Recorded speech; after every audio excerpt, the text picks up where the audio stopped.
The Pattison Crash. This is a famous story in whiskey because it's a moment in Scotch whiskey that pretty much signaled like a 50-year decline slash bottoming out of whiskey as an investment portfolio and a huge market leader. When right leading up to that point, it was this massive explosion and boom in finance and everything was going great. And some have argued that the Pattisons, the brothers, were responsible for the crash of the whiskey industry. And some say it was just a domino, but everything was primed for a crash. They're just sort of the match. And that's what I think. So, brothers Robert and Walter Pattison, they're dairy farmers. I hate this because I always cut myself on this foil. That's why I always take it off. They're dairy farmers, and they realize, you know what? We could make more money selling whiskey. And man, were they right. You got to keep in mind, this is the era right after, not right after, but after the column still was invented, and all of these huge producers went from being able to produce X amount of whiskey a day or a year to being able to produce Y amount of whiskey a year. But most of it was grain spirit, which we would consider almost vodka, or in America, light whiskey. And they were filling bottles with it. Some were blending, some were just bottling it. And they just flooded the market with whiskey. And it grew over like 100 years, basically, from the point that grain whiskey showed up, 1830, what, 31? What was his patent? Anyway, that was the coffee still. And all the way up to when this crash happened, which is like 1890s, right? So 50 years of massive explosive growth. And in the midst of this, the Pattison brothers show up and go, let's get into whiskey. So they originally just start bottling and selling whiskey, and they make a lot of money. They make a lot of money, actually. They go public on stock with their company. This was a big thing in that day, the beginnings of people saying stocks and treasuries and bonds and things. And they go public, and within, immediately, it nets them in pocket $100,000. Now, in American money today, that'd be about $3 million. Which is, nothing to shake a stick at. But it went to their heads. Part of the reason there was explosive growth is, one, we found a production method, the column still, that allowed us to make so much more whiskey, so much faster whiskey. And then at the same time, in the late 1800s, you get the phylloxera beetle, which wipes out almost all of the wine production in all of France, like that. And everyone shifts their drinking habits from wine and cognacs and brandies to whiskeys and other spirits, rum and so on, right? Mostly whiskey, though, in Europe. So they go public in a prime time. More production, more demand, everything's in their favor, they're rocking, they go public, they get $3 million, they buy shares in Oban, in Glenfarclas, in Altmore Glenlivet, in a brewery called Ardgowan. Anyway, in a brewery. Spread out, diversify.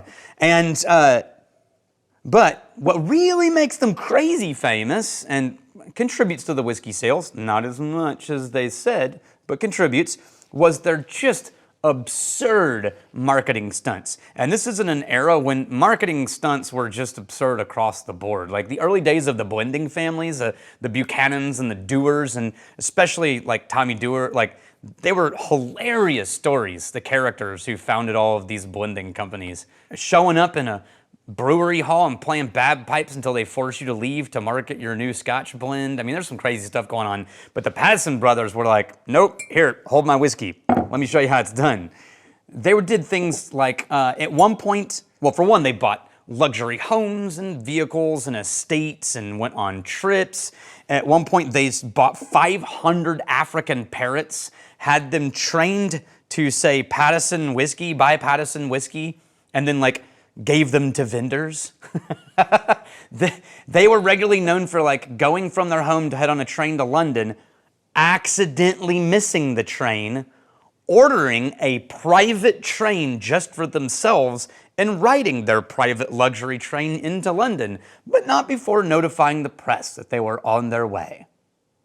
I'm just saying, that's some crazy shit.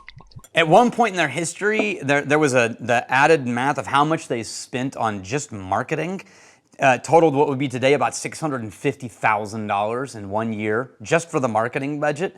The next year, they bumped it up to $2 million. So these guys were spending money faster than it could be printed. And that's when things went hinky, because this was a big thing in that time. Oh, whiskey investment, whiskey. And I say this because we're currently in an era where if you have Facebook or Instagram and you've ever consumed whiskey, you're probably being bombarded with ads saying, invest in us, invest in me. We got a new craft. We're investing in us. You can be a part of this new investment. Or the worst, barrel investment. Invest in whiskey barrels. It's the most guaranteed income turn, which is super shady, just so you know. Do not do it. Now, invest in a distillery. Well, it depends on the distillery and whether you know them, whether you trust them. But the barrel investment, walk away from it, because I think we're headed to some similar things potentially if we can't get this crap reined in. But first, let's talk about Glenlivet. This is a part of their Fusion series, Fusion Cask. So this is a single malt where they took their Glenlivet and they finished it in rum and bourbon Fusion Cask. Now, what does that mean? Well, as far as I can figure from reading it, because it's actually, they did a great job of marketing it without saying anything very clearly at all. And so I think they're actually taking bourbon and rum barrels, barrels that previously held bourbon and barrels that previously held rum, and recoupering them together in mixed staves. I think. If I'm wrong, I'm gonna have to issue a correction on this video. I don't know, like in the comments, and look for a pinned comment. It'll be me saying, no, I'm wrong. This is how it's actually done. But I'm pretty sure that's what's happening, because they say the words reassembled at one point in one of the marketing pieces, or assembled with care. And so I think they're recoupering barrels that they're finishing in that are a blend of rum and bourbon. Now, I don't know if I was projecting what I thought I would get from that. It's gonna just explode the vanilla notes, because when I get rum cask finish, like the Balvenie rum cask, or, well, any rum cask, even the Dewar's rum cask, Caribbean, I always get these really shiny vanilla metallic, see, shiny, there's the word again, vanilla metallic notes that really, like, the rum pushes all of the simple sugars forward and it loses all of the soft vanillins and creams. So let's find out. Huh. Man, I should have brought the other Glenlivet up here, because this is a really simple vanilla forward, soft and gentle vanilla cream barley scotch. It's a little bright and a little barley, more barley than I remember the 12 being. It's also not as peppery as I remember the 12 being. It's way more vanilla cream, but it's not as metallic forward as a lot of the rum cask finishes that I've smelled.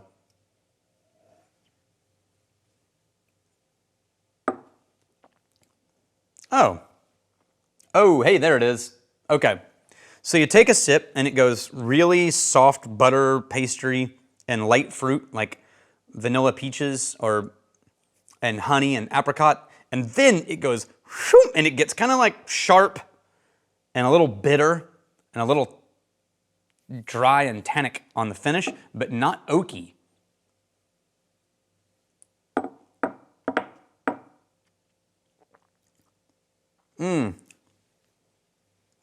Yeah, I really feel like it pretty well balanced a little bit of the dry oak. It pretty well balanced the barley notes, and it brought in some of those super vanillin and rum cream notes. It's simple, but I would put it as, like, I'd enjoy that. I think I'd probably like the 12 a little bit better just from memory, because there is a little bit of a spice to Glenlivet 12 that's not in here, and I kind of miss that. But if you wanted a softer approach to Glenlivet, this could be a great example of it. Let it sit for a second. Have a little bit of water. Okay, so couple things happen. The entire whiskey market starts to get more and more flooded, and more stocks raising, and more things going up. And there start to be warning signs. People who have been paying attention and people who are cautious going like, hey, this can't be as stable as they're saying it is. And this wasn't just Pattison, this is the entire whiskey investment industry at that time. And right around that time, there's sort of a stumble in the market, and it results in the stock of the Pattisons, all the things they own, dropping by half in one day. And that one moment, it's the wobble that knocks down domino, bam, bam, and things just start falling apart. And it doesn't happen in one day like, you know, the massive crash during the Depression, but it happens really fast. Wham, wham, wham, wham, wham. And they immediately get brought to trial, and they're brought in court, and that 4 counts of fraud and embezzlement. That's discovered that they were just taking money straight out of the fund and using it to buy personal property and just padding their pockets, that they were paying dividends out of like what do you call the core part of money? Like when you do an investment, there's this, and then there's the dividends and interest. It doesn't matter.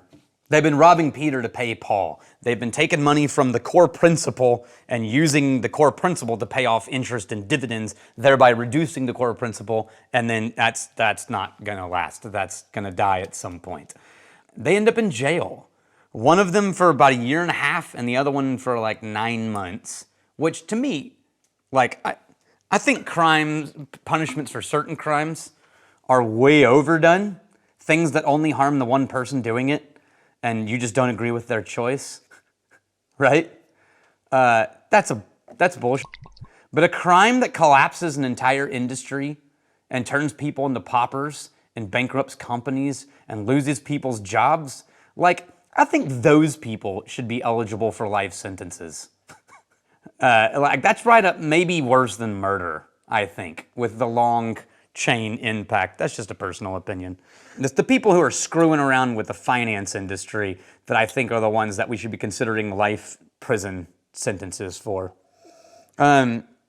So the company that sort of steps in and tries to save it to keep the whole industry from collapsing actually turns to James Buchanan and says, Buchanan, would you help save this thing? And he's like, nope. So they go to the bank, and the bank says, we're not going to back it unless Buchanan is in charge. And they take it back to Buchanan. He says, fine, but it's too late. Even that's not enough to help them save it. It collapses. They even offer to pay Buchanan his fee. He says, nope, donate it to a nonprofit. We tried, it didn't work. The whole industry starts collapsing. By the time you get to 1912, you've gone from 160, almost 170, 161 distilleries in 1899 to 120 in 1912. And then it's followed by war and prohibition and war and Irish uprising, Easter uprising, and we don't get back to health in the whiskey industry till the last 20 years, 30 years, which is crazy. On a side note, it also ended up starting a trend in whiskey for the first time, really, where DCL buys up some of the remains of distilleries that are a part of the crash and then closes them instead of repairing them and fixing them. And that became a trend in the industry a lot for the big, huge guys, Diageo and, Pernod, not Pernod, but to buy up distilleries, buy 3 or 4, buy up competitors, shutter 5 or 6 distilleries and reconsolidate. And it happened in a very big way in Ireland, which we've already talked about. So hopefully that was an interesting story for you. I find that kind of thing really interesting. Welcome to Whiskey Nerd Hour with Daniel Whittington. I'm really glad you're here. Cheers.